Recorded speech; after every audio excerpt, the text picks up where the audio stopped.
एक पास्टर का फोन आया कि तुम्हारे, जब वो मेरे से बहस में चिढ़ गया तो वो कहता है कि तुमने सिर पे पगड़ी बांध रखी है और तो तुम्हारी बीवी के सिर पे कपड़ा नहीं है, और एक पास्टर कह रहा है तो तुम्हारे सिर पे पगड़ी है और बीवी के सिर पे कपड़ा नहीं है, ये कैसी आराधना है?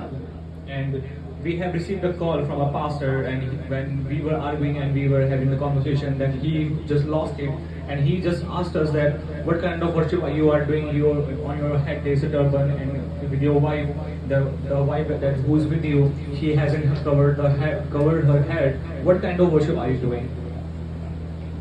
इन लोगों को कुरिन्थियों, पहला कुरिन्थियों 11 का 4, 5, 6, 7 पढ़ना आता है कि पुरुष के लंबे बाल नहीं होने चाहिए, उसके सिर पे कपड़ा नहीं होना चाहिए, स्त्री के सिर पे कपड़ा होना चाहिए।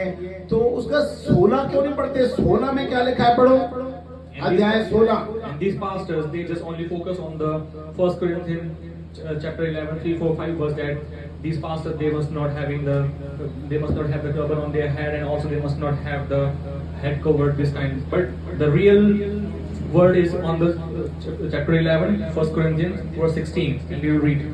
परंतु यदि कोई विवाद करना चाहे तो ये जान ले कि ना हमारी और ना परमेश्वर की कलीसियाओं की ऐसी रीति है। And it says, but if anyone seems to be contentious, we have no such custom, not to do the churches of the God. पौलुस कह रहे हैं ना परमेश्वर की तरफ से है, ना चर्च की तरफ से है, ना हमारी तरफ से है, ये सिर्फ उन लोगों की गंदी हरकत की वजह से बोला है उनको। That Paul is saying is that not this is from the people, not this is from the customs, or not this is from the church, not God. और कुरिन्थियों 7 का 30 में लिखा है कि तुम जिस वेशभूषा में बुलाए गए हो उसी में तुम रहो। 24 या 20 का 20 है ना, 7 का 20 में।